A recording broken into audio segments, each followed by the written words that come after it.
ಮೈಸೂರು ಹೆದ್ದಾರಿಯಲ್ಲಿನ ಬೈರಾಪಟ್ಟಣ ಶಿಥಿಲೀಕೇಂದ್ರದ ಪಕ್ಕ ಹಾಗೂ ಸಂಕಲಗೆರೆ ಗೇಟ್ಗೆ ಹೊಂದಿಕೊಂಡಂತೆ ಇರುವ ಕಟ್ಟೆ ಮೊಸರು ಕಟ್ಟೆ ಎಂದೇ ಪ್ರಸಿದ್ಧವಾಗಿದೆ.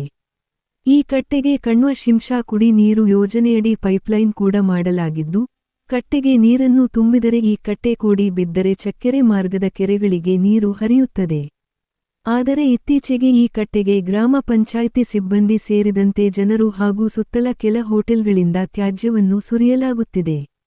ಇದರಿಂದ ನೀರು ಸಹ ಕಲುಷಿತವಾಗುತ್ತಿದೆ ಎಂದು ಈ ಮಾರ್ಗದ ಜನತೆ ಆರೋಪಿಸಿದ್ದಾರೆ.